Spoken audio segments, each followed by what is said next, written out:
लोग ताल कटोरा में ताल ठोकने के लिए आए हैं कि हम चुनौती को स्वीकार करते हैं। बिहार की धरती में लालू जी ने भाजपा को बाहर करने का काम किया, गिराने का काम किया। नरेंद्र मोदी जी 75 साल बाद कोई चाय के दुकान से प्रधानमंत्री बन गया।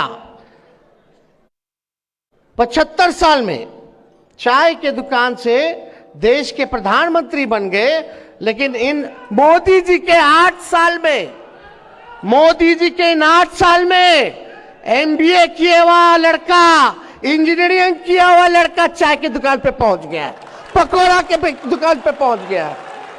इसलिए आज राष्ट्रीय जनता दल के हर एक कार्यकर्ता की जिम्मेवारी है कि देश के संविधान को बचाने का काम करें, देश के लोकतंत्र को बचाने का काम करें।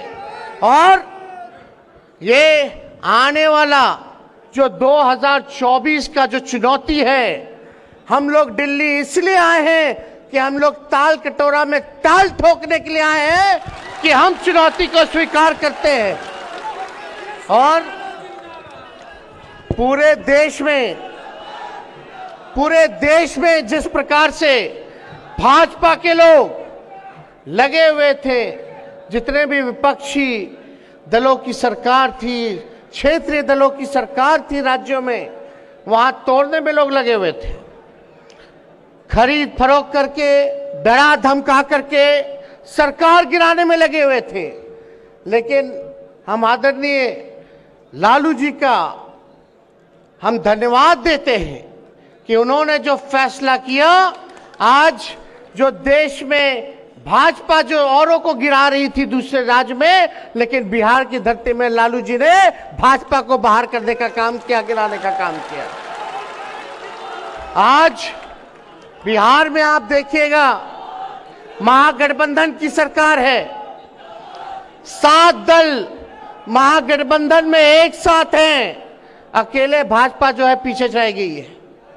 और ये हम लोगों का प्रयास है दिल्ली आकर के जितने भी हमारे विपक्षी दल हैं या क्षेत्रीय दल हैं जो चाहते हैं कि भाजपा को सरकार से हटाएं, आज देखिएगा बिहार में जो हुआ, सब लोगों में एक उम्मीद, एक आशा पैदा हुई है। और देश के लोग कह रहे हैं, सभी विपक्ष के लोग कह रहे हैं कि अगर बिहार ने करके दिखाया है तो देश भी करके दिखा सकता है। तो हम लोग सब लोगों का प्रयास है, आदरणीय राष्ट्रीय अध्यक्ष लालू जी,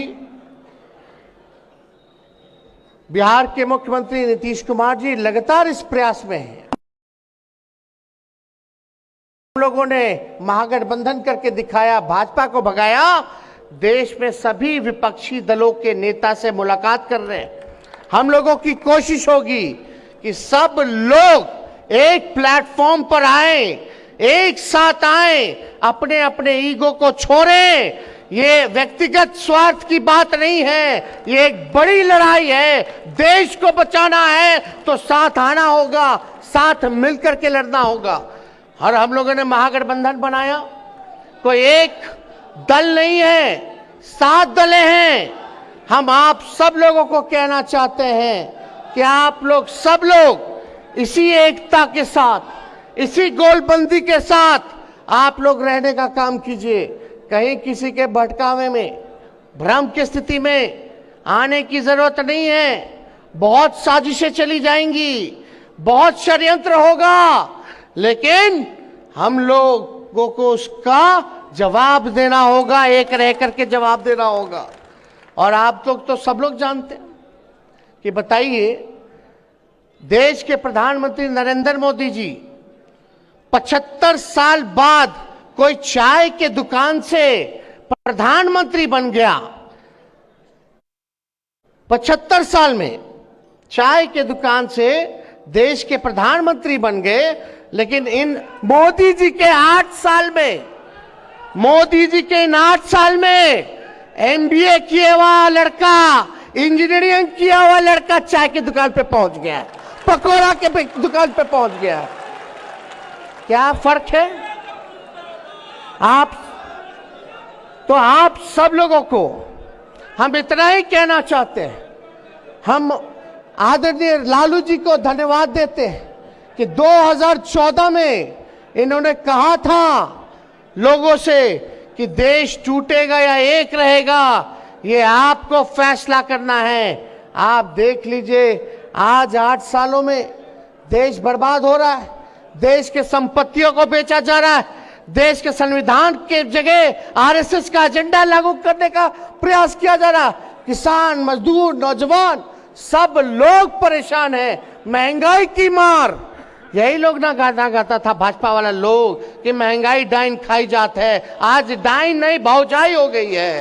तो इसलिए आप सब लोगों को, ये लोग जो छलिया लोग हैं, जो कपटी लोग हैं, ये लोग केवल धोखा देने का काम करते हैं, वोट की राजनीति करते हैं। इनको देश के लोगों की सेवा से कोई मतलब नहीं, इनको गरीबों से कोई मतलब नहीं। आज बताइए, एक भाजपा का एमपी कौन से डिजाइन में लोग लगा हुआ है? एक भाजपा का एक एमपी है दिल्ली का, वो ज्ञान बांट रहा था कि अल्पसंख्यक जितने हैं, मुसलमान जितने हैं, जो रेहड़ी पे फल बेचते हैं, जो गुमटी में दुकान खोलते हैं, वहां से कोई खरीदी मत करो हिंदू भाइयों, कोई उनसे खरीद मत करो। बताइए क्या सोच है भाई? जरा उस सांसद को बता दीजिए, इन भाजपा वालों को, कि जितना डीजल पेट्रोल आता है सब मुसलमानी कंट्री से आता है, तो क्या डीजल अब पेट्रोल लेना बंद कर देंगे क्या? और कितने मुसलमान देश में, आप देखिएगा कि कितनी बड़ी आबादी हमारे देश के लोगों की है जो विदेश जाके रोजी रोटी करते हैं। अगर वहां भी ऐसा हाल होगा तो एक झटके में करोड़ों लोग जो है रोड पर आ जाएंगे, हमारे देश के लोग। आज यही भाजपा की ऐसी सोच है जिसके वजह से हमारी आर्थिक स्थिति देश का गड़बड़ा गया, चौपट हो रखा है। मोदी जी कहते थे ना कि ऐसा नहीं हो, मुख्यमंत्री थे तो बोलते थे ऐसा नहीं होता है दोस्तों कि रुपया कमजोर हो जाए।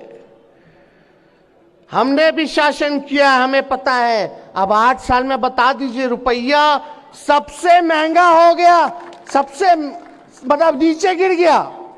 डॉलर जो हो गया 82 रुपए हो गया, मतलब $1 पर आपको 82 रुपया देना होगा। पहले क्या था, 50 रुपया होता था, 60 रुपया होता था, तो मोदी जी को षड्यंत्र लगता था। अब जब 82 रुपया हो गया है डॉलर का, तो आज क्या हाल है भाई? 2 करोड़ लोगों को रोजगार देंगे, 15-15 लाख रुपए खाते में देंगे, स्मार्ट सिटी बनाएंगे। एक वादा जो है पूरा ही नहीं हुआ, इसलिए इन लोगों का हिडन एजेंडा है। जब मुद्दे की बात करोगे, बेरोजगारी की बात करोगे, महंगाई के बारे में बात करोगे, भाईचारे के बारे में बात करोगे, किसान के बारे में बात करोगे, शिक्षा के बारे में बात करोगे, चिकित्सा के बारे में बात करोगे, देश की सुरक्षा के बारे में बात करोगे, तो ये लोग अपना वही एजेंडा, जो पुराना इनका जो फॉर्मूला है, वही लेकर के आ जाएंगे। हिंदू मुसलमान झंझट पैदा करो, आपस में लड़ा दो और फूट डालो और राज करो की नीति से ये लोग जो है अपना काम कर रहे हैं। इसलिए आप लोग जितने साथी यहाँ आए हैं देश भर से, आप लोगों के कंधे पे एक बड़ी जिम्मेवारी है। भाईचारा को कायम रखना है। जो भड़काने का काम करेगा उसको भी सबक सिखाना है। इसलिए हम लोग गांधी जी, लोहिया जी, कर्पूरी जी, जेपी जी के मानने वाले लोग हैं, अंबेडकर जी के मानने वाले लोग हैं, उनके विचारधारा पे चलने वाले लोग हैं। इसलिए अगर कट्टरपंथ का कोई जवाब दे सकता है तो वो समाजवाद ही दे सकता है। और आप समझिए, इन लोगों का बहुत एजेंडा है, तो हम ज्यादा कुछ ना कहेंगे, आप लोगों से इतना ही कहेंगे कि आप लोग सब लोग गोलबंद रहिएगा, कहीं घबराने की जरूरत नहीं है। लेकिन कभी कभी आप लोग एक बात समझ जाइए, हमारा पार्टी है, महागठबंधन है। कभी कभी हम सब लोगों को जो बड़ा मकसद है, बड़ी जो लड़ाई है, उसको हम लोगों को देखना है। अगर क्षेत्रीय दल आपस में ही लड़ते रहेंगे तो सबसे बड़ा बेवकूफीपन होगा। इसलिए क्षेत्रीय दलों को, हम सब लोगों को एकजुट रहना है। और कोई हम में से अगर कोई एक साथी हमारे दल का अगर कोई कुछ बोलता है जिससे भाजपा को फायदा होगा, तो उनको हम बता देना चाहते हैं कि एक ऐसा होना चाहिए, आज या तो आप भाजपा की तरफ रहिए या भाजपा के विरोध में रहिए। ये दोनों जगह रह करके काम होने वाला नहीं है। इसलिए आप सब लोगों को हम ये बताना चाहते हैं, एकजुट रहना है। तो 24 के लिए आप लोग तैयार हैं कि नहीं है? हाथ उठा करके सब लोग बताइए, 24 के लिए तैयार है कि नहीं? और हम लोग जीतेंगे।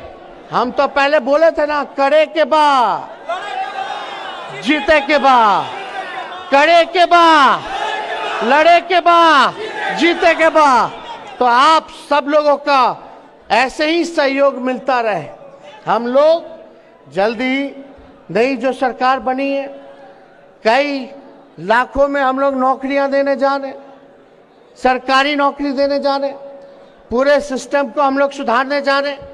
इसलिए आप सब लोगों से यही प्रार्थना है।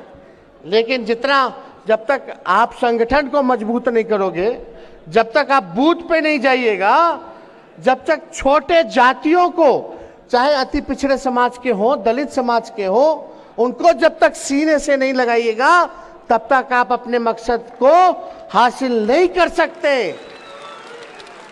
अनुशासन में रह करके आप सब लोग, इस बात को हम आप सब लोगों से हाथ जोड़ करके अपील करेंगे, एक काम मेरा माना हुआ कीजिएगा कि नहीं कीजिएगा? सही में बताइए। कहीं भी जाइएगा तो कबीर का दुआ है ना, झुकने में बुराई नहीं है। अगर छोटी जातियों के यहां जाइएगा, टोलों में जाओगे, गांव में जाओगे, अति पिछड़ा जो कमजोर वर्ग है, जो back bencher of the society है, जो समाज के अंतिम पैदान पे जो गरीब रहता है, आपको उसकी रक्षा भी करना है। सुख दुख का भागीदार बनिएगा कि नहीं बनिएगा? लेकिन अपना